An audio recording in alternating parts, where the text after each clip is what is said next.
Aujourd'hui, nous allons faire du coq à ma manière. Tout d'abord, on va mettre les bâtons dans peu d'eau dans une marmite et les bouillir.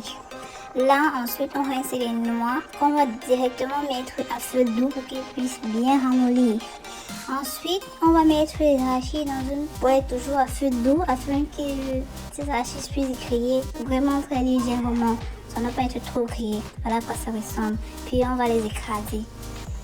Une fois retirés du feu, on va enlever l'eau chaude dans les noix et puis les mettre dans un mortier qu'on va piler.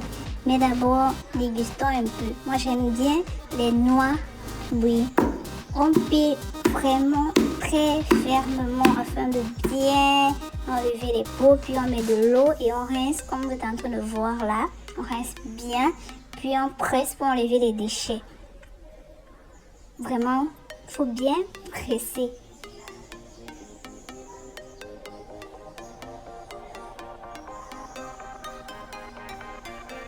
Ensuite, l'eau qu'on obtient, on va tamiser parce qu'il y a toujours un peu de déchets. On tamise.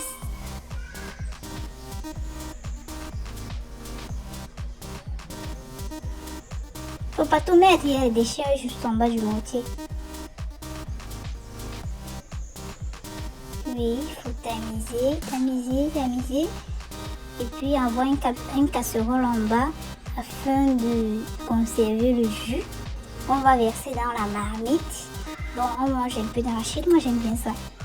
Du munga et des écrevisses préalablement écrasées. On lave bien notre coque, on lave très bien.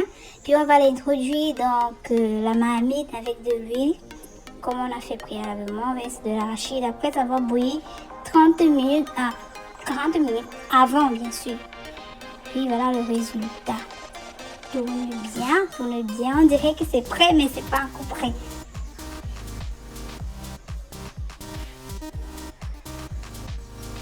On met du sel. Bon, là, je vous montre d'abord, j'ai pas encore mis. Je vous montre d'abord du sel. Et aussi, un peu de cube. Moi, je mets pas trop. 2, 3 maxi, ça dépend de la quantité. Bon, voilà, j'ai mis du sel à la louche et j'ai mis un peu de cube là. Puis de la morue. Bon, j'aurais bien aimé mettre aussi de la viande, mais tout dépend des moyens. Si vous avez les moyens, vous pouvez mettre viande, tout ce que vous voulez à l'intérieur. C'est votre repas quand même. Maintenant, un peu d'eau. Pas beaucoup en fait. On va mettre un peu d'eau comme il faut. Et puis, on va laisser mijoter. Après 30 minutes, on regarde un peu le résultat. Voilà, vous voyez, l'huile monte déjà. Après, on va laisser encore 1 heure au feu. Et puis, bon, les enfants étaient pressés de manger, donc je les ai servis. J'ai pas pu vous montrer le résultat, mais bonne dégustation.